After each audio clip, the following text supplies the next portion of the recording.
2, 1, 1, 1. It knows. It knows. A very long countdown to the recording start. Well, it's good to start with a bit of humour, even if it's brought on by technology. I want to have a conversation once again, because we talked about hypnosis, and I put up a short thing on a social media called, just a short video, it was about 7-8 minutes long, on what we discussed a while back, which was the 3 stages of hypnosis. And I put up a video which I've had a few really positive comments about, which was basically how to identify them, what they are, and why it's useful to know them. And it's just in the last day or 2 I've noticed it's in me, of course. The shift is in me. You know, nothing out there in the world is really happening. It's all me. Mm-hmm. You know, perception is everything. Excuse me, I've just had dinner. And just this whole notion of what we are seeing play out in the world, and how there are very different narratives going on, and the exceedingly hypnotic nature of the main one, and how you have to kind of look quite hard to find, well, you don't have to look that hard, but you have to stretch yourself beyond the mainstream thinking to take on board what the other sources of information are saying. And the really interesting thing is like because I said this in my video, it's like all media is hypnotic to some degree. Fixed attention, suspension of disbelief, and repetition, yada, yada, yada, yada. And the one thing that they're all talking about constantly is COVID, COVID, COVID, COVID, COVID, COVID, COVID, COVID. Vaccine, vaccine, vaccine, vaccine, vaccine. So, you know, don't think of a black cat. Even if you want to kind of like not think about it, it's like vaccine. Don't think of a vaccine. Don't think of, you know, don't think of a blood clot right now. Just don't do it. You know, and it's like, but it's getting to the point. And it's getting to the point where there's an element in the mainstream narrative that is starting to feel, for me, really uncomfortable. Mm-hmm. Because it appears that it's not generally very true. What they're presenting? Yeah. Right. Okay. And as opposed to your perception, I was just wanting to make that. Yeah. Well. You know, I've been doing my research and watching some information and all these different things. I'm going, well, wait a minute. You know, I haven't seen. Like I watched something just today, and it was like the ex CEO of Pfizer talking about blah blah blah blah blah, talking about the testing and talking about this da da da and all the aspects. And this is the guy who ran it. Like, he's a PhD in the stuff that we're talking about, like viruses, virology, all of those things. PhD, written hundreds of papers, blah blah blah blah blah blah blah, you know, all that sort of stuff. And he's a, you know, and he's lost his job. He's lost his university funding. He's lost everything because he's basically come out. He's pretty much said, listen, it doesn't actually work this way.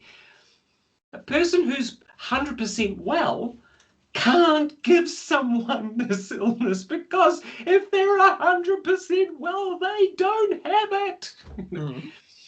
And as an example of just one aspect, and I guess but you never hear about these guys in the mainstream dialogue. It's just this constant fixed attention, suspension of disbelief, and repetition. Mm. Now, let's just change the subject from COVID, because, you know, totally bored. Thank God, he says, on the other side of the ditch. No, I'm curious as to where you're going. I don't know where I'm going. Buckminster Fuller came up again in my head, and it was like, you know, stop trying to fix a broken thing and create something better. And a lot of the conversations that we have are about, well, how do we create a new conversation. That's all we're trying to do. And I was listening to an interview with David White. He's a English philosopher, poet, just an absolutely remarkable interview about exactly what we've been talking about for years, exactly what the discussion should be about. It shouldn't be about a vaccine. It shouldn't be about a disease that no one actually knows where the hell it came from. They can't pinpoint it. I mean, you can't, I mean, even if they just change it, listen, it's not actually a vaccine, guys, because that would be a fraud. Because you've got to isolate the thing to make a vaccine. That's the protocol. So the whole global vaccination thing is linguistically and possibly legally, which is happening in Europe and New Zealand right now. The legal precedent is it's not a vaccine. You know, it's a lie. It's a software program for genetics. It's a genetic experimental thing. So how do you change how do you change the conversation? Like what does that look like? What does that sound like when everyone is just constantly hearing, seeing, experiencing something, like people in cars on their own wearing masks. I love that. That's my favorite. I saw someone riding a motorcycle. Oh no! With a mask. Like seriously, okay, it might have been because of benzene or some shit like. We don't have that. You can't filter for benzene. Benzene's smaller than an oxygen particle, so you just can't filter for it, or else you can't breathe. But fundamentally, I was told that by a very stupid. But fundamentally, you know, there's just bus drivers wearing a mask. Like you can't. If you are physically healthy enough to get on a bus, you can't carry enough of the virus to make anyone sick. This is from the guy who's got PhDs and written hundreds of articles on this shit. So that's not the conversation you want. No, because I'm so sick of it. And yet, pretty soon, might not be able to go to the supermarket unless I've been vaccinated. I'll have a little card. Be on a swipe thing. You know, that's what they're talking about in Europe. That's what they're talking about in England. If you haven't had it, you can't go there. I mean, they're putting up, like, on Tinder, apparently, never been there, but on Tinder, there was a newsreel the other day, people are saying, got a little card saying, I've been vaccinated, so I'm a good route. I've been vaccinated. You know, I'm a safe one. I'm a safe route. Well, actually, no, you're not, because even Pfizer says that you can still carry it, even though you're healthy as hell. Oh my God, how does that work? You can carry any virus and still be healthy. Exactly what the guy was saying from Pfizer, ex-CEO of 10 We're carrying them right now. He says you go out into nature, there's viruses everywhere. Yeah.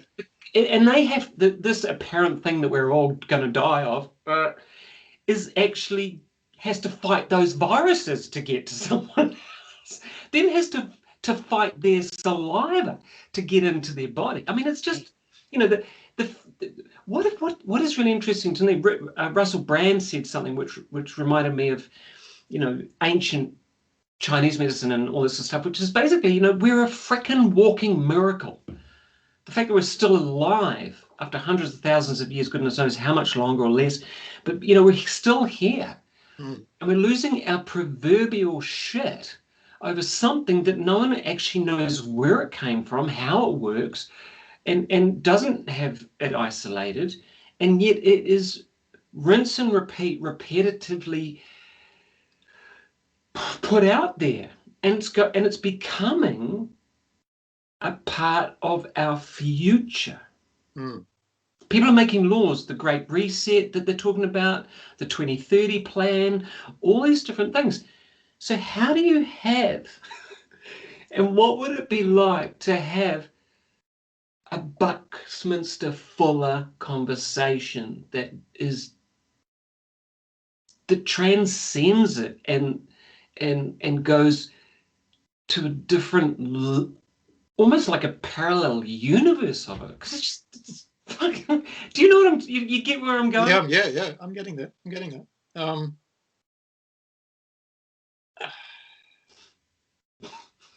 Bucky had good intentions, but he was thinking of a particular goal.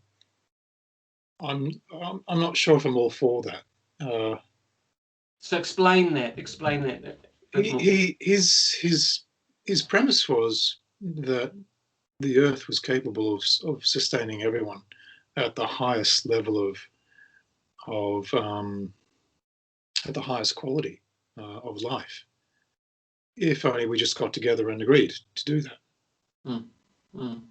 And people a lot of people loved him. A lot of people thought he was like a sideshow, a circus sideshow freak. They didn't actually get what he was saying. But that particular goal would require everyone to agree. So, and actually work towards it. Most of us are trying to make a living and put food on the table and a roof over our head. Yeah, really. Why would we be thinking globally we're all working towards what exactly? So it's too nebulous what this actual goal is. Some people use the word sustainability. You scratch your head, go, what does that mean? And they don't really have an answer, but they love the word.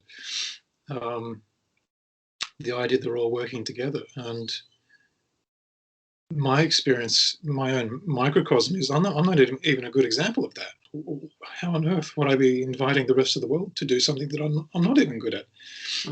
Having said that, it does require a back and forth between agents, between people, for anything to emerge. So it does start with someone like you and me having a conversation rather than saying, we've got this great idea for the planet. And the problem with that is you get something like the UN. The problem with that is you get something like the reset. The problem with that is you get ideologies emerging, telling the rest of the world what they should be doing.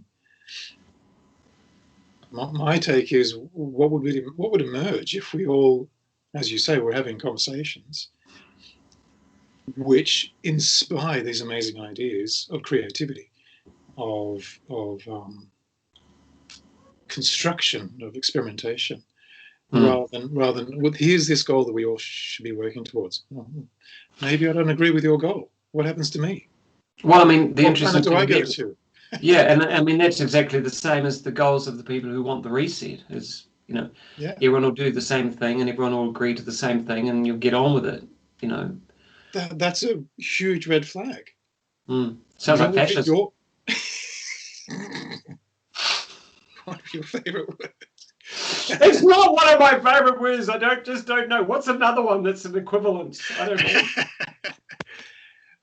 That's a good example. Here's a small group of people saying, everyone should come along to this. Well, what if we don't want to?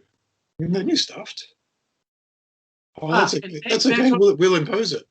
Yeah. Okay. Not a problem. So I was watching this thing, and the guy from Fire's about halfway through. It's quite a long video. It's about an hour, but I got to halfway. I was having a bath. So halfway, water's getting cold. Better get out. Dinner's on the table. Dad, dinner's ready. Anyway, so yeah. So I turned off. But I've lost my train of thought. But it was that he was saying, you've got to get out and protest. You've got to go out and march. But I mean, they've changed laws where in England you can't congregate more than 10 people. So how can you go out and protest? How can you go out and march? Like, if you're in America, you go out and march, and they'll set, enough of you, and they'll set an army on you. Like what is it in Canada right now? The army that deals with all of that they're all Chinese. It's a Chinese army that have imported from China. So if you seriously, so it's China. Like when you go into it's quite. Seriously. I've got a friend over there who's going, it's Chinese army people here. I said, what for? And he says, I don't know, but they're telling people what to do. I was like, okay. But I mean, what better people to tell what to do than Canadians? I mean, they'll just go, okay.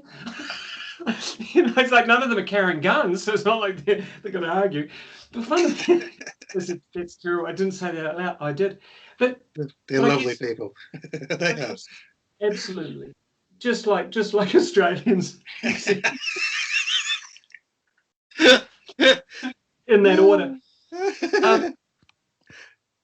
But I mean that's the thing, isn't it? It for me, I feel I feel quite strongly, because there's nothing new in this, except one thing: the global reach of media and the global instantaneous reach of social media, and the colossal amount of money behind one or two narratives, and in a world that so I woke up the other morning thinking, if everything's love, which we keep being told, we're certainly there's something missing here at the moment, because if we're all love, someone didn't get the memo. Like 7.4555.9999 billion people didn't get the memo that it's all, because the other guys up top, they've got the memo and it's all love for them. I'm making shit up, but it's like I'm just, I'm feeling quite motivated at the moment to speak out about what I know about the conversation, because I've been following this stuff for let's say 30 years, since I had paraquat poisoning, and to find out where that came from and what that's about, and there's nothing in the mainstream around how to deal with with this kind of thing. It had to be an alternative path and route. So I got into hypnosis and all those different things. And it seems so nothing has changed, except at the moment for the instantaneousness and the extremely compelling nature of mainstream media and social media, and our deep, entrenched human desire to be part of the strongest group, the strongest, fittest, most collective, powerful group. And everyone else is kind of like a bit of an outlier, i.e. they're a conspiracy theorist. There's no such thing. There's just people who ask more questions. Yeah. Well, this brings me back to the question that I posed you a couple of days ago. Are there people in your immediate environment who, by their very communication, encourage you to create representations in your own thinking that are just so uplifting that everything's brighter and more colorful? You just feel inspired to do more with what you have, and see more, and hear more, and feel more, and smell more, and taste more, and want to do things and make things. And I've said it in fewer words, obviously, but the way I'm saying it now is what I was really trying to say. Are there people around you that do that for you? They're not making you experience any of those things. They're presenting something. You take it and interpret it, and in such a way that you just uplift yourself. That was the purpose of my question. So it's funny where you're going now, because I wonder that about my immediate environment. And I ask myself the question, do I have the experience of being completely uplifted by the natural communication with the people around me? And I can't say I have that. It's not a blame thing. It's just there are no representations coming to me that I can use to go, oh, wow. I could walk past a little kid who's laughing his or her head off or playing in the mud, and I'll smile because of what a wonderful experience. So that sort of thing, it's sort of spontaneous.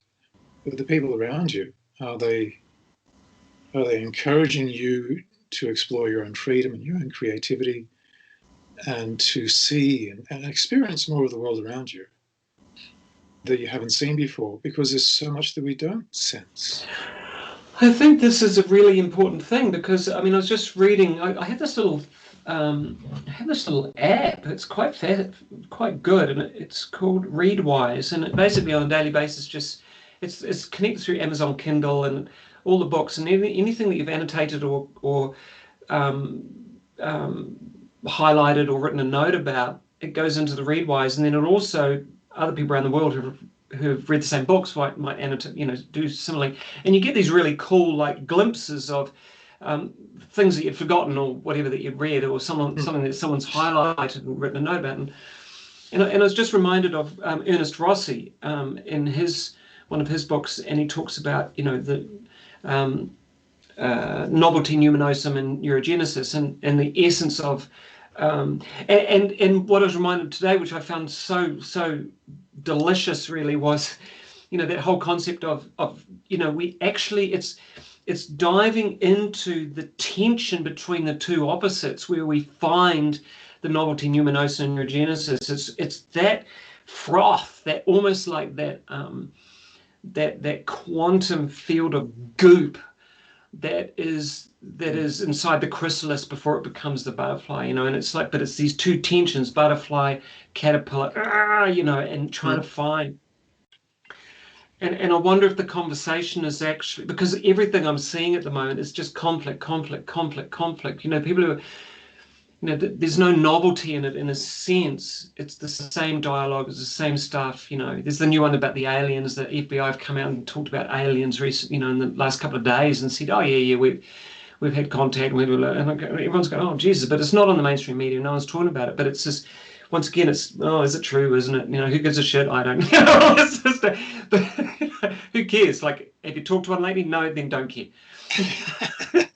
Have you actually got a non-black and white, non-grainy interview focused that's focused, that there's something that was shot recently, off track for a moment. It was something that was shot recently by an RAF fighter pilot, and I'm thinking, okay, RAF, they've got this, I think it's a $5 or $10 billion machine that he's flying through the air at warp 9 on, or whatever they call it, Mark 4, and he's flying through, and he's chasing this thing, but he's got the worst motherfucking camera you've ever had. Like, it's seriously, you may as well have a GoPro on the GoPro, yeah.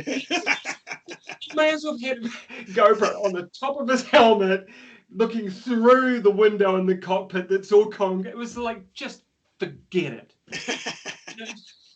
It's just like you're and they're all, whoa, no, you can't see anything because it's a blob of green through your GoPro. Change subject.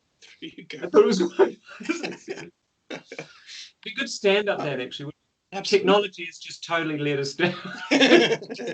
with all of these apparent, and how's the ones in the States? There's so many of them at the moment, so many UFO sightings, but they're all on someone's cell phone. Has everyone got some kind of Parkinson's in America?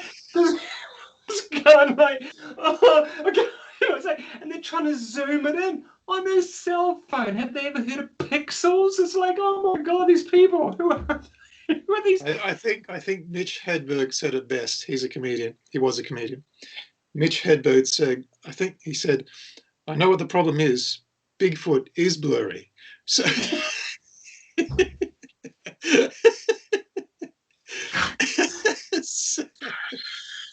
that's it. Nailed it. That's why we get all these useless videos and photos, because that's actually how they are. But it's partly because he's in kind of like a semi-parallel universe, and he's blurring in and blurring out. I don't know if devil's advocate is the right term here, but it's funny. It's funny how you started all of this. You're starting with the narrative of the horror, of the doom and gloom. Yeah, I know. And you're talking about someone inspiring. I mean, my wife, I'm married to someone who, when we go on the morning walks with the dog, she'll just stop me. She'll literally stop me and go, oh my God, look at that. And there'll be a light is reflected of something that hits a leaf in a certain way, and there's a little drop. She'll go, oh my God. Like, sometimes it does my head. Because I was talking about something, typical, I'm going to generalize, but typical male, talking about something rational and something in the car, we get in the car, boring the shit out of them all. Anyway, telling them some story about my scooter that won't work, whatever. Anyway, and suddenly she goes, oh my God, we're driving.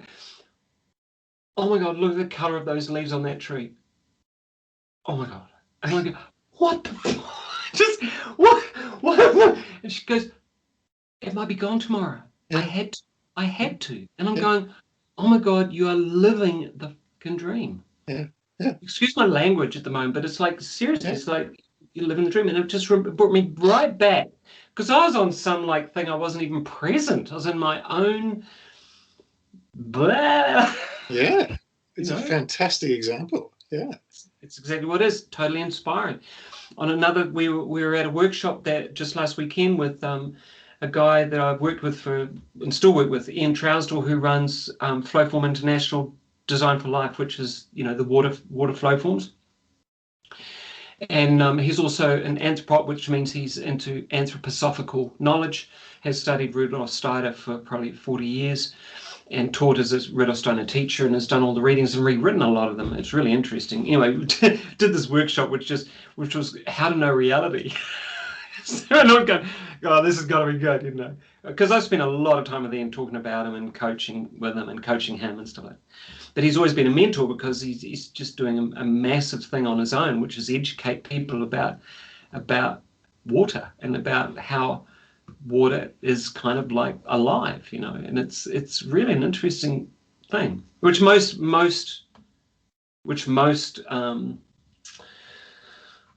peoples have known until the last maybe 200 years, 200 or 300 years. Most people have known. But it was just this whole thing around suddenly stopping and recognize I'm in there. And so he had a plant, a pot plant, sitting there experiencing the plant. But that's a form of reality. The plant has a level of reality that it lives in. It has an energy field. It has these different things. Someone in the room was had an experience of hearing it, it actually express itself, and was actually quite nervous because there were 17 people just eyeballing this freaking little pot plant. Can totally make sense. But once again, another example of coming back to the present moment.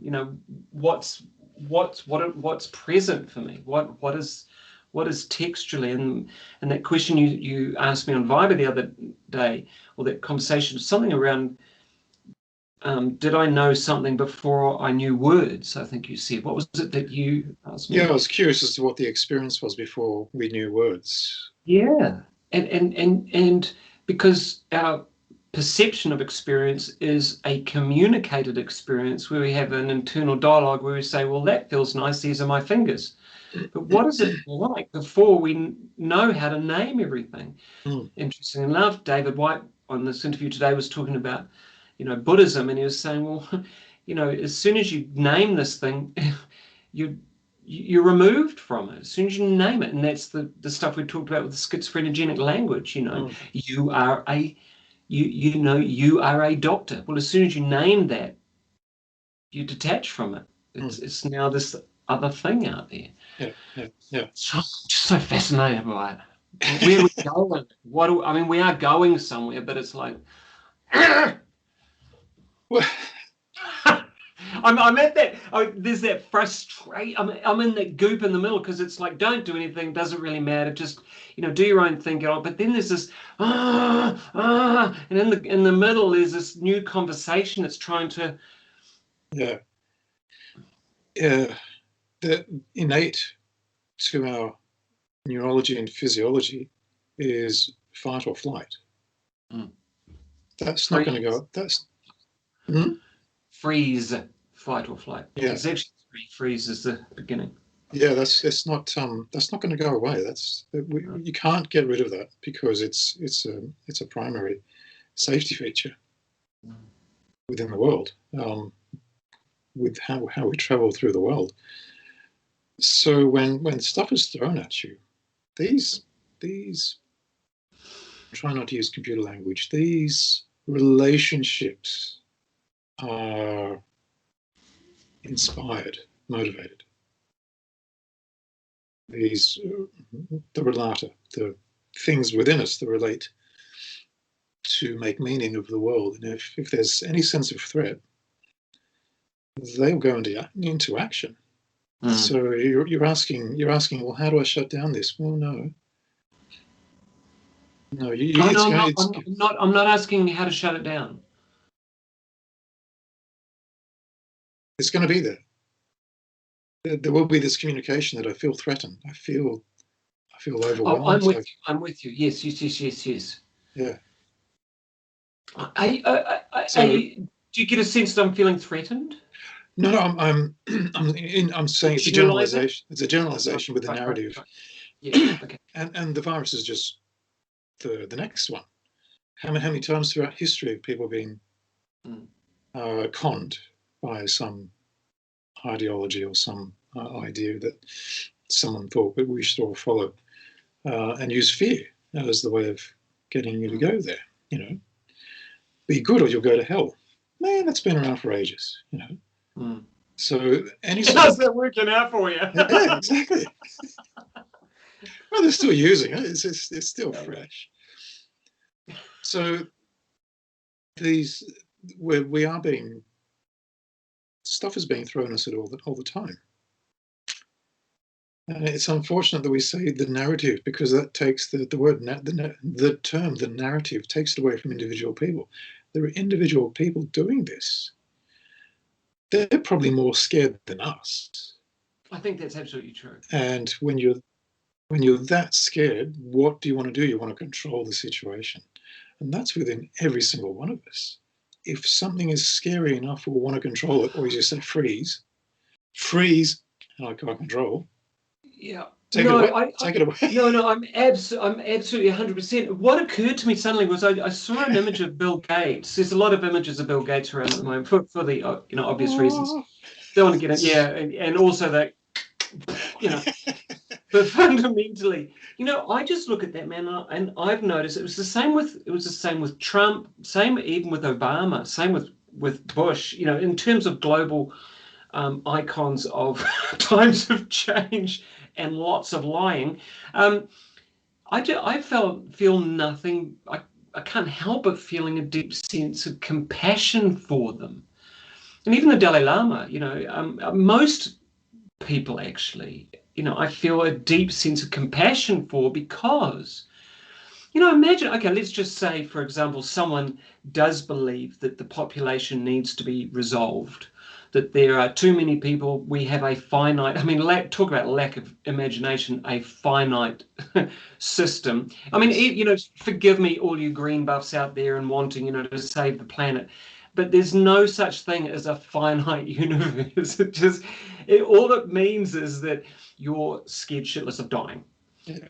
Let's just leave it at that. So, and you're scared shitless of all the animals and plants dying, and it's just, anyway. And on a compassionate level, I totally get that. Yeah. I've noticed there's less birds. I've just noticed there's less birds. There's less sparrows. There's less birds. But what I have noticed, and it hasn't been around before, is that every morning a bellbird sings. And if anything makes up for the lack of sparrows, it's a bellbird singing every morning going, "Hey guys, I'm here, give me a worm." But compassion, and I wonder if, and I think, a number of people have mentioned compassion as maybe a foundation to a new dialogue, a foundation to, when I looked at Trump, I could feel nothing but compassion followed by a sense of sadness, because this guy has just been brought up in this context: family, money, it seemed a lack of spiritual connection. You've got to, the only way you can get power is through lying and through cheating and through whatever, and that's all I know from the mainstream media. That's all I've learned from there. Obama, slightly different, but I've read some of his, there's a great paper written by an NLP doctorate who did NLP on his 90-minute inauguration speech, the only time anyone's ever done an ultra-dean length inauguration speech, which was Obama, and literally the peaks and troughs of NLP. This means that, it was just so beautifully written. I can only have compassion for someone who's so well entrained into a certain way of thinking, feeling, and behaving, and believing it so totally, And I'm wondering maybe if it's about, rather than hating these people, rather than just wanting them all locked up, which never helped anyone, maybe it's more about having an internal dialogue with myself around, how do, what must it be like being these people? I mean, sometimes I think of like, what's his name? Amazon. I mean, the stress of being the second richest man, and the stress of what do you do? Like, how do you offload? Who do you give money to? How do you, and that's why they have 400 companies to try and deal with all of that and 600 tax advisors. I mean, the building he must have to own and the number of floors, allocated to all the accountants he must need to deal with this problem. He doesn't do it on his own. I can only feel compassion for Bezos. I can only feel compassion for these people. I mean, in some ways they've chosen to put themselves and continue on the path, but also there's a point where things steamroll and self-perpetuate. We all know that. You can't stop because it's just a behemoth. It's like the Titanic. You can't stop it. Once they know it's there, it's too late. Just got to keep going. Well, I come back to this idea that people want a solution, and hats off to Jordan Peterson, and people have criticised him for this. He said, "How about you clean your own room first?" I love it. And I thought, that's just genius. And people go, what a load of nonsense, we're a planet to save. And he just shakes his head going, okay, if you don't get it, you don't get it. But he's on the money. If it comes from us, that's where it's going to come from. But if I'm not an example of it, I'm just bossing people around. But as you say, if I can come from a place of compassion, or whatever synonyms we can come up with, but how do we even get to that place? Well, it starts with ourselves, doesn't it? Because I mean, the first thing, the answer to that question for me personally is, I've had to bring a lot of compassion to bear upon myself because I'm as broken as hell. Maybe that's the solution. Yes, yeah. Yeah, no, I'm broken. Direct it backwards at self first. It has to be, but what is it? Three fingers pointing backwards. I saw you say, oh, wait a minute. But I learned that whole thing. I remember going to a Greenpeace party back in the early 90s, and I remember going there and everyone smoked. They were all eating. They had a big barbie, a couple of barbies going with a lot of meat on them. This is before anyone knew anything about methane and possibly car farts. But fundamentally, the thing that got me, I had to leave. I was disgusted. They were just polluting themselves, smoking away, drinking about how they're and talking about how they're going to save the planet. I was thinking. Yeah. And I had to learn this really early because I had paraquat poisoning and I was feeling really sick and I was just munted physiologically. Yeah. And it's like, Jesus, these guys haven't even got to they're not even an intern. They're not even. Yeah. It's like, seriously, you want me to do what? Yeah. And that's where it comes back to your conversation, which was, who do you talk to on a daily basis that inspires you on a daily basis? And what if that was ourselves? Well, yeah, we can be one of them for sure. Well, no, I mean, it has to start with us, doesn't it? Because we've got, what if at the end of the day I say, well, I'm grateful for the fact that I, that I actually chose to get up and do something. Which I do have a concern about this. I do have a concern about this word grateful. If I can just put it to the side for one bit, great. We can grab it back. What if, as I wake up, wow. Yeah. Look at the sun, or look at those wonderful grey clouds full of rain, or the bellbird, listening to the bellbird. We can bring grateful back in now. But so you're also talking about something that's really forget grateful. It's bullshit. But fundamentally. And once again, it's a delusion. But well, it is. But fundamentally, I mean, what you're also talking about is something that I'm hearing is about tuning into nature, the clouds, the sun, the bellbird. Your damn experience, what you're experiencing in the moment. It could be nature. It could be the brick wall across from you.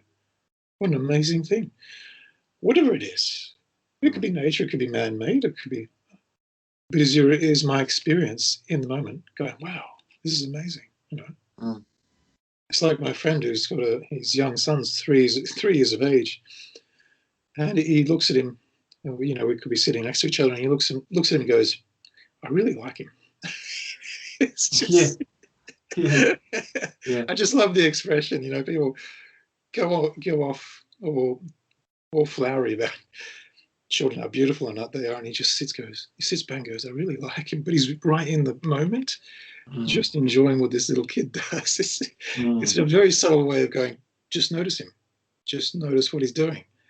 Just be with him. I love that. It's just a very funny way. So it's right. What you're saying is right. It does begin with us. Can we do it with ourselves? You use compassion. And I'm trying to understand that. So some synonyms will be nice, but I think I know where you're going. But also experiencing, just having the experience of experience. I think so, and maybe it's the from Ian Trousdale's workshop, which is knowing reality, which is reality is mostly unseen and unknown to us. We have a very small bandwidth of what we actually experience of a dauntingly vibrant universe. And I suppose when I say compassion, I see the person as someone who is no different to me, in the sense that most of my knowledge, knowing, and experience is just nothing short of a bunch of programming from culture, programming from politics, programming from parents, from peers, from media, and most of it in the first 7 to 10 years, and just rinse and repeat. It's almost like the fastest way to hypnotize someone is just get them to hypnotize themselves, and that's all you're really doing. You just tell them to do this, and they do it to themselves. And I guess that's what I mean by compassion as well.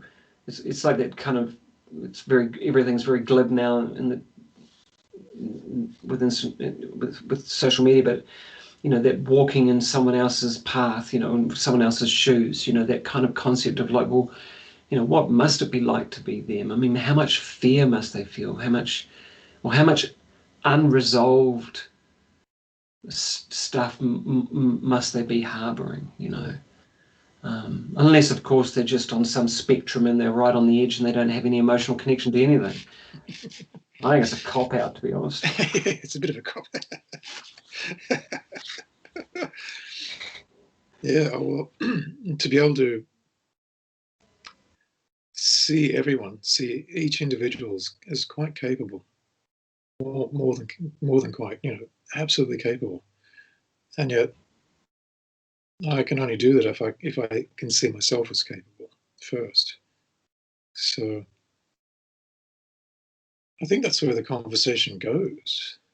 Yeah, because people can have their rallies and their what's that word?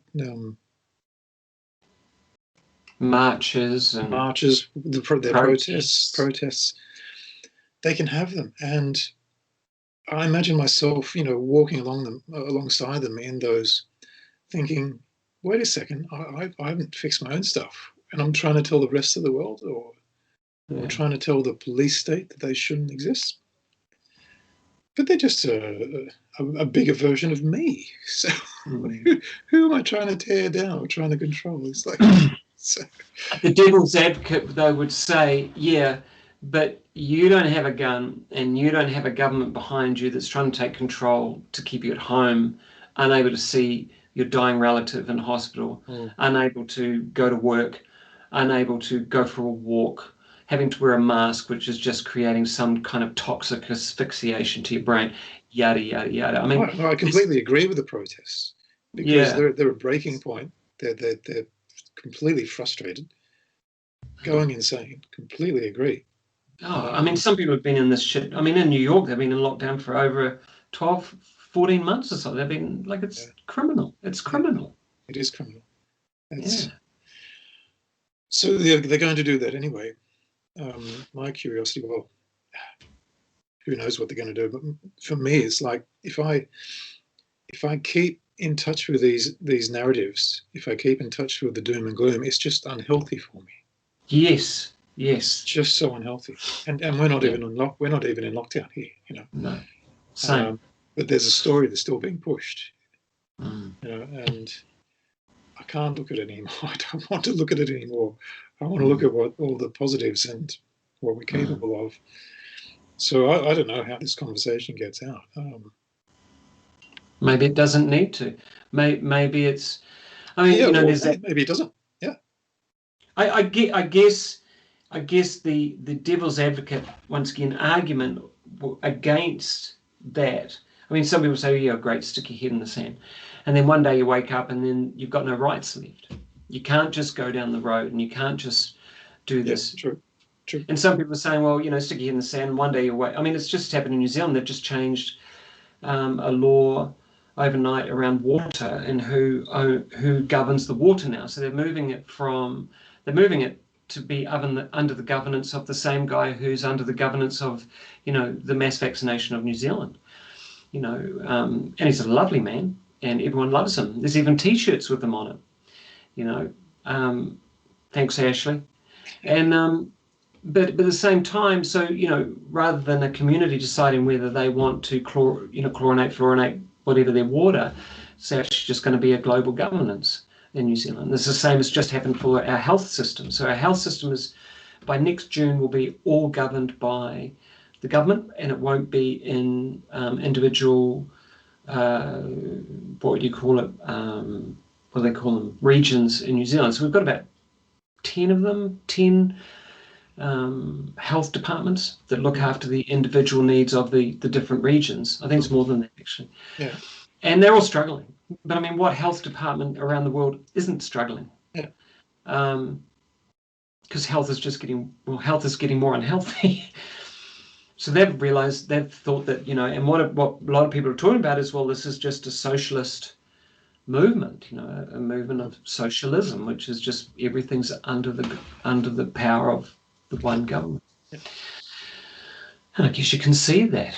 I mean, this gentleman I talked to, that I mentioned earlier, who's on a council, he was saying, yeah, it's socialism, and it's happening very quickly, and it's happening while people are asleep.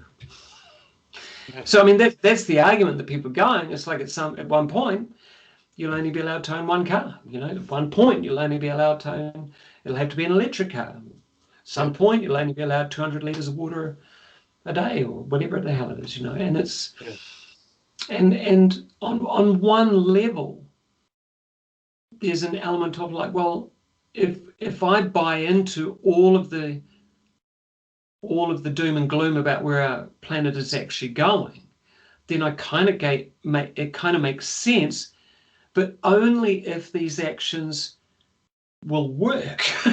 You know, now you need to prove to me that any of this, you know, what is your AI on this? Have you plugged all this into this? You know, who you know? Well, I just have to keep coming back to, you know, well, what does this feel right? Yeah. Does it feel right in my guts, in my heart? Does it actually resonate as a true, as a you know? And then I start getting itchy. Yeah. Well, this is what it does to you. This is what it does. So someone said that the price of freedom is eternal vigilance. Okay, there could be an element of that.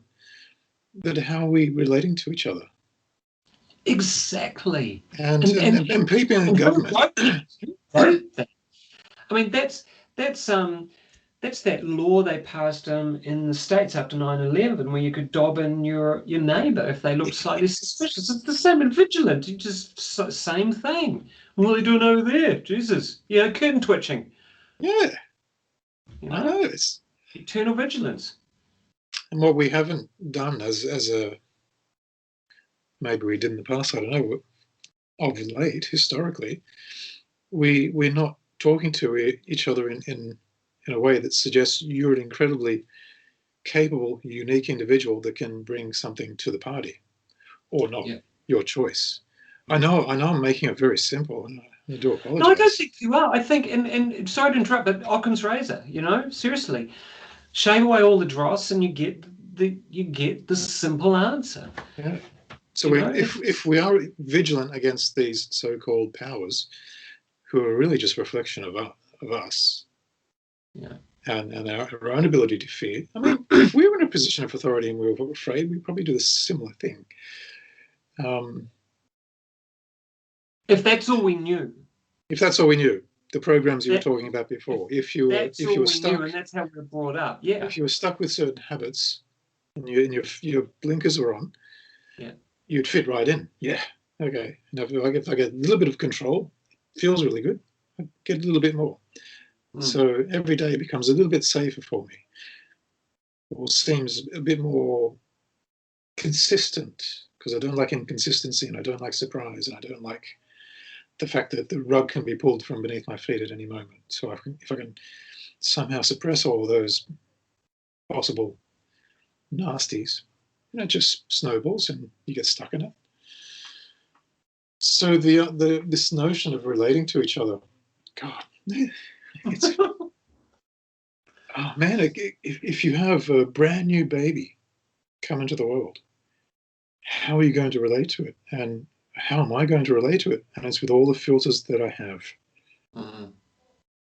And that child's stuffed from the get-go. Well, unless they're really resilient. So yeah, I know what you're saying, that there is an element where vigilance sort of does stop complete control, but it'll pop up somewhere else. It's always happening. Yeah, it is. It really is. I mean, on a stupid level, I mean, if you own an Apple, you're under control, because if you don't upgrade after a certain while, you just won't work anymore. Yeah. It's the same with Microsoft. It's the same with just in terms of technology. If you don't, if I don't upgrade my phone, regularly, it'll stop functioning properly. And the other thing that really is interesting, because people keep saying, well, at some point, you won't own anything. And I think I've said this to you before, and part of me goes, yeah, wicked. I heard today that there's a tool library. You can go and just, you join the library for free in Christchurch, and pretty much whatever you need. You go along for $5 and you can have it for about 4 to 5 days. $5. You can get an arc welder. You can get a grinder. I mean, I don't have to own it. Fantastic. I don't have to have a garage. I mean, someone was saying the other day, I think I said this, there's a new council flats around the corner, which has been beautifully rebuilt after the earthquakes. It's taken them 10 years, of course. And someone was just going, oh, bloody socialism, because, these people in these council flats, they've got electric bikes, and they can have the electric. And I'm thinking, great. Make their life a bit easier. Make everyone's life a bit easier. What's wrong with that? There's a part of, and I mean, can you really, if I choose to tune into who I really am, you can't kill that. You can't control it, because unless you stick in an mRNA and it starts playing with the way I think, well, there is a dark side to making people's lives easier, though. People become complacent. So. Well, there's none of that. Exactly. There's none of that. We'll look after you, don't you worry. We'll steal everything you've worked hard for, and you'll be happy. Yeah. Yeah. There is a dark side. That's the conversation that's going on, and I'm totally aware of that. I'm totally in agreement with that. It's like this. So if I'm a descendant of a wealthy family, for example, very wealthy family, and I leave university, and as a gift, they just give me a house. Sure, it happens. And they say, listen, here's some money in the bank to get you going, depending on what you're going to do. And I go and buy a couple of more houses. And they're all mortgaged, but the rent pays the mortgage. Oh. And I keep my rent at the normal rent, the standard amount. So what does that make me? Does it make me a business person?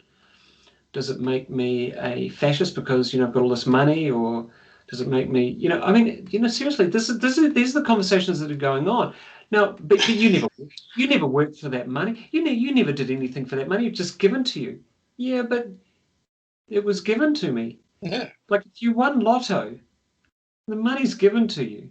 Yeah. If you get lucky, the money's given to you. What will you probably do? You'll probably buy a rental property. It's like if you don't, you're kind of a dork. Because you're not going to put it in the bank. You're certainly not, because of the way you're talking, you're certainly not going to buy Bitcoin. You goober. But I mean, you know what I'm saying? It's like, it's just, as they say in the Veda, I remember Arjuna's on the battlefield and he's standing there on his chariot and he's just full of angst. He's just, he's on the verge of enlightenment. Well, he's literally enlightened. And in this enlightened state, he's having this conversation with himself going, but I can see my family on the other side, and I'm about to go to war. The sirens are about to go, and it's just going to be absolute mayhem. Krishna comes down, they have this bloody Bhagavad Gita, which is like 23,000 pages long, about the paradox, the duality of life. And it's just, as a metaphor, it's always been the same through time, and that is yada yada yada yada. Yeah, it's true, it's paradox, blah blah blah blah blah blah, yada yada. Yeah, but what do you have to do in this life? And then what they call it in Sanskrit is they call it the Dharma. What's your path? And Arjuna is a fighter. That's it. He's a fighter. He's an enlightened fighter. He creates sound, incredible with a fucking spear and all this sort of stuff. But it just that's his Dharma. That's what he's on the earth to do, is to fight. It's no other job. And yet at the same time, he's got to he's going to kill his family. He's going to kill brothers and sisters, uncles, aunts, all that sort of. But they're not necessarily his, but they feel like it because of that deep connection, that enlightened sense of all is one. But he's on this planet. This is what he does. He can't walk away because he's actually the one who's driving them all. And it's for the good. It's as I say, the light. Yeah. And I guess that's the conversation that is so difficult, because we don't. The thing that keeps coming up, I'm sorry, I'm talking a lot in this one, but the thing that keeps coming up is we actually have so little knowledge about just about anything, and isn't that just amazing that we're still here? We persevere. Yeah.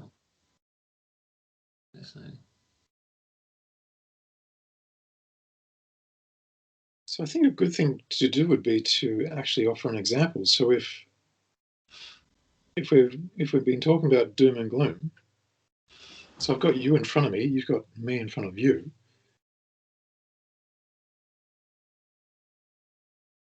What's anything you could say or want to say that, and the same goes for me, that potentially offers you representations where you can just go, make yourself feel uplifted and inspired and motivated. I was reminded by Ian in this workshop, water. And, he designs these beautiful flow forms, and they do amazing things to water, dead water that's been under pressure, whatever. And I've found that just to sit and watch one of these machines running and how the water dances in them, so uplifting. Just watching the water and the fact that someone and Flowform is a beautiful example of technology that can actually do something that connects with nature, that revitalizes nature, that, you know, that reminds us that, well, what are we, 70-80% water? I mean, seriously. And changes the water right in front of your eyes. Changes it. It feels like you can feel it. It feels different after 10 minutes in this thing. You just put your fingers in it, it's just softer, it's lighter. There's something about it. It's like a mountain stream. It's just completely rejuvenated. And that's, and the fact that someone saw that, someone sat with a river in a mountain for long enough and saw, and then just through years and years of drawing and practicing and building clay models, managed to mimic this thing that does, you know, chaos and chaos and what's the other thing? And coherence, chaos and coherence, all in one machine. Just chaos and coherence, chaos and coherence. Just awe-inspiring. Yeah, very nice. You?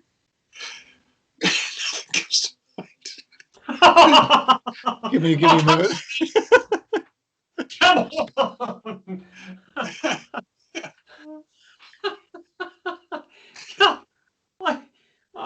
We do have to stop the video and then start it up once you got something. I put myself on the spot. I mean, the other thing that he reminded me of was Yo-Yo Ma, the Japanese cellist. And he came to Christchurch, and I really regret not seeing him. He came at one of the anniversaries to the earthquake, I believe it was one of that. But he's just the most remarkable cellist, and he just makes this cello sound like a human voice. It's just quite remarkable. And he plays Bach, and he plays all these different things, but he also plays his own music, I believe. But just utterly remarkable. And I was out of the house earlier on, just working in the garden, and I came in, and as soon as I walked in, and he was on the stereo, and it was just such a remarkable experience to walk in, because we can hear a bit of the road noise and all sorts of stuff, but I was totally focused on the garden. But walked inside, and there was just this energy in the room, which had kind of was, I would suggest, partly influenced, just the energy in the room, by this music, this phenomenal resonance of this cello and the orchestra that backing it up, and there's just this, oh my God, you know, seriously. And then and that's, you know, if you know, a lot of people out there are making music and making remarkable music, and they're making new music, and they're pushing the boundaries, you know, Nigel Kennedy, all sorts of people, and making some remarkable sound. And maybe that's a conversation, you know, as opposed to trying to, you know, trying to do one with words. Maybe it is through art. And a lot of people talk at the moment about art, and the art of music, art of painting, drawing, blah blah blah. Is actually something that has been able to transcend the problems of the time, and through that lens offer solutions through an altered state of seeing the world. You know, the Dada, the Impressionists, all these, you know, what was Cubism, those sorts of things. You go on yet? You're offering me the pause. Yeah, it's filling in the gaps. Filling the. Oh, listen, send us a telegram when you go on. It's so long now, I can't even remember what the question was. So maybe that's the answer. Maybe that's the answer too, because you know, novelty, numinosum. Numinosum means curiosity, fascination, engagement, entrancement, and then which leads to neurogenesis. And okay, so maybe that process that of what's that called, parts integration, you know, from NLP, where we choose a hand which holds the problem. So my inability to get to grips with the cultural dialogue at the moment, that could be on one hand. Music. music, meditation, the language of transcending all of this, maybe throw some words in there, spirit, whatever, and get a sense of, okay, because from Ernest Rossi, what does that feel like? And that hand suddenly starts to feel heavy, starts to feel a bit agitated, tingly. Mm-hmm. This hand's lighter, more open. This one's just trying to hold the problem. Yep. And then just face them off. Feel the tension. Oh, you can't see my hands. Yeah, there's my hands there. I look like, what's his name? Hey, Troy. Thunderbirds. Hey, Troy. So what I'm noticing here is because I've programmed the two hands with the opposites, there's an unconscious need to find balance, to find, and I can honestly feel the pressure there. It stops about there. They don't want to go any further. So I mean, it's, there are these tools that exist through observation. These tools have kind of come out, and Ernest Rossi talks at length about the importance of this one alone, at length, and how they've actually marked the parts of the brain that make the change, how they've done the CT scans, how they've done all the neurobiology, how they've worked with people with head injuries, all sorts of stuff, just using this process, and how incredibly powerful it's been. But also to be open to the fact that they might actually go, nah, not interested right now, and it's time to walk away. Or one hand just stay there where the other one just drops down into your lap. It's just like, okay, well, it's staying there. What's it doing? So it's kind of like they have their own processing principles, which is in itself is just so utterly fascinating. Mm.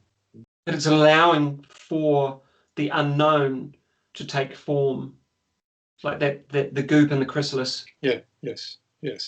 And then when the hands come together, what is there something that forms in the mind as an idea? Is there sensation somewhere? Is there an awareness, somewhere? It's so fascinating. Yeah, I mean, maybe that's the. Yeah, it's a good one.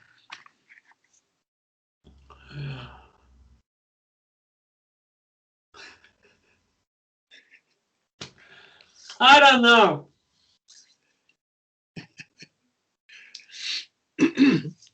My thinking is a bit too mechanistic at the moment. The only thing that really comes to mind is asking the question, what do you want? But I think that question, or with the best of intentions, is probably not the best question, or probably not the best way to put it. No, I disagree. I think it's absolute, because I want to do a video on it, and it's absolutely imperative, actually. As long as the what do I want relates solely to what I want for me. So I'll give you an example. So right now, I can't control anything that's happening globally. I just can't. I can maybe influence it by closing my eyes, meditating, or marching, or sending a letter, or donating, or whatever it is, or becoming vegan. I don't know. Driving a Prius. I mean, if they wanted people to buy a Prius, design a car that doesn't look like something that Nana brought home. It's like, oh my, it's great. It's got boot space. It's just a hideous car. They're all hideous. Prius. Even the name, Prius. What does it even mean? Anyway.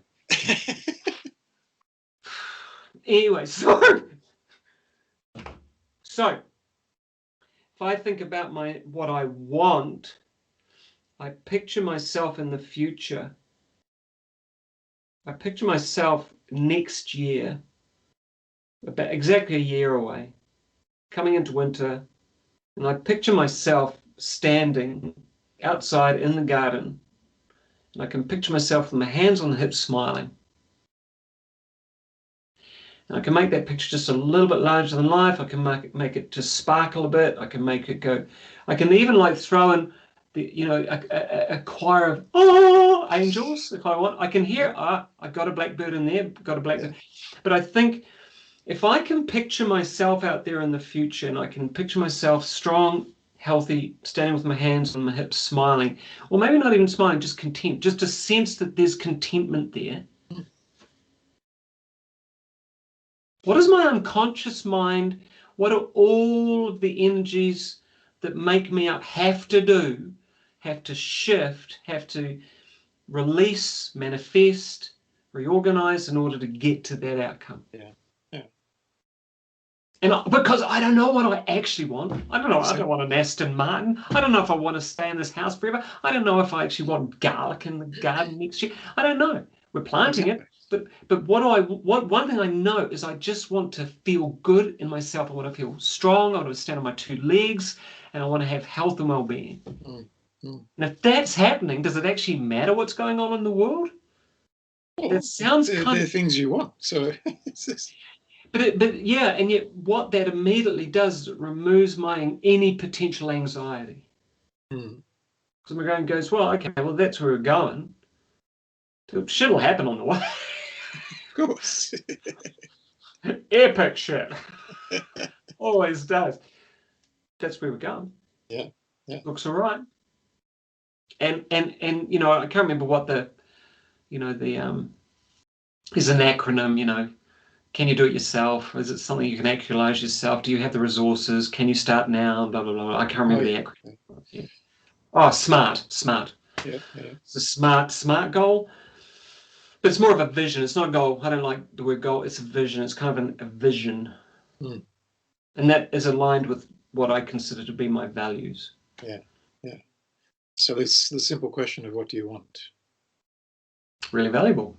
Yeah. Because it also has nothing to do with what I don't want. Yeah. And what I noticed, we return back to my diatribe at the start of this hour or so ago, was a lot of it to do with what I'm seeing a lot of people don't want, which is, you know, I mean, you know, they don't want socialism, they don't want fascism, they want democracy. God, seriously, is there a healthy democracy anywhere in the world? I mean, you know, is there a healthy anything anywhere? Define healthy. Come on. Well, that tells you about the individuals within the world. Yeah. Rather than some sort of system that we're all supposed to be trying to working towards. Whether a democracy is healthy or not, look at the individuals. Yeah. So, but you're spot on. If we focus on the narrative and the doom and gloom, you just keep on representing that. And our unconscious mind goes, well, okay, you want me to work on that? Great. I'll create more of that, and I'll pop in some really unpleasant sensations to, you know, just to go along with those visuals you're giving me and the auditory you're giving me. Yeah. Let's put in some really unpleasant sensations. So when you're standing in the garden, it's just what you want. Yeah. What you don't want is something else. You know, it's not even part of the plan. What do I want? and that, I think that's part of it. It is part of that inspiring each other. There's just that simple, innocent question: what do you want? Making sure, or at least having the option of communicating. This is not necessarily a conscious process. I'm asking the question because I know it's inside you. I know the answer's inside you. But what I'm doing is offering you my curiosity. So the two of us become part of a circuit, and where we're encouraging whatever's inside you to actually come out and be expressed. Whereas, you know, that could be going on here. If that person goes off then and watches mainstream media and is then fed with a whole lot of crap, those two things now in combat. Here's something that I really want. I want it to emerge. What I really want that's inside of me. And then you go and poison yourself with these other forms of communication. So there's this really nasty. And I have to admit that that's something that I noticed that I've been doing a little bit of late. It's more out of, you know, the curiosity around how do I want to attend to it in a fashion that is useful to people, I think. And the more I look at it, the more I notice that it's, you know, it's very much the individual has to, you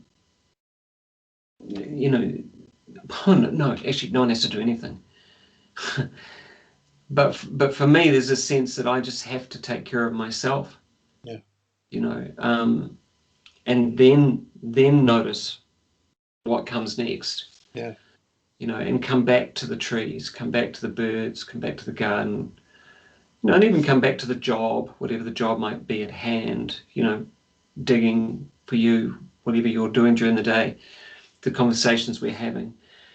And as soon as my mind drifts to that other conversation, looking for news, just go, well, acknowledge that, and yet where do I really want to put my attention? A bit like a mindfulness meditation. Yeah. Excuse me. Well, if there's a part of us that feels threatened, it's good to acknowledge that it does. We are being bombarded. Well, we are, and yet, as you said earlier, you've chosen not to get on that being bombarded kind of. Yeah, I've reduced it enormously. It's tiny. If I ever see a little bit, it's tiny, and then other stuff. Yeah.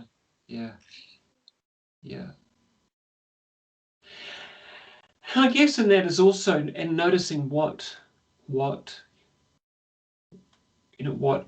I just speak, be it cause and speak personally, but also then notice what am I attracted to naturally. An example of that would be I've been on quite a regime of natural remedies for the concussion and all these different things, and all the other stuff that has gone along with it, and it's all just been natural except for the SSRI that I had for like 9 months, but I've noticed more and more that I just want less and less, and so I might step up to take something that I've been taking, and then my body just don't really need it. What I've noticed lately, I just swear it's changed. It's just I don't know what it is, but I've been having a decent sized spoonful of molasses in my morning coffee. Yeah. Remarkable. Molasses. Now, I didn't know. My wife, Wendy said, just for the listeners, because I know that she is, but she said, your molasses is actually the byproducts of sugarcane making. And it's all the good stuff that they take out of the sugarcane to leave the white sugar. So it's actually full of minerals and iron and all these different things. And I've just noticed I've had kind of like a burst of energy over the last, since I started taking, because they do this thing called a bullet coffee. Have you heard of it? The bullet coffee is crazy. You have a large tablespoon of coconut oil, a bit of cinnamon, and a tablespoon of what is it? What's that? Gelatin. Yeah, seriously. So you put a tablespoon of gelatin in. You have a 250 or 200 ml of double shot coffee, a little bit of sweetener. Natural sweetener, and then I'll put molasses. It's amazing because I don't generally like breakfast. Don't do breakfast. But I sort of feel in the morning I just need a little bit of something to go. And man, that's amazing. Gets me right through to 1 o'clock. Amazing. But it's the fats. The fats are actually what we really need, and then add some minerals, some vitamins, and a shot of caffeine. Good fats. Essential. Yes. So apparently it's what we're screaming out for a lot of the time: water and fats. It's fascinating. So you want to explore the more next time you want to explore more of this question of what do you want, or I think so. I think it's really worth expanding on it, and I think it's how really we can actually do it. Yep. How it's intrinsic, it's innate, and it's just a matter of teasing it out. It's actually being curious. Yeah, and how. Yeah, I like that. It's innate. Yeah. Right. Cool. Well, thanks for that, Keith. Exactly. Until next time. See you then.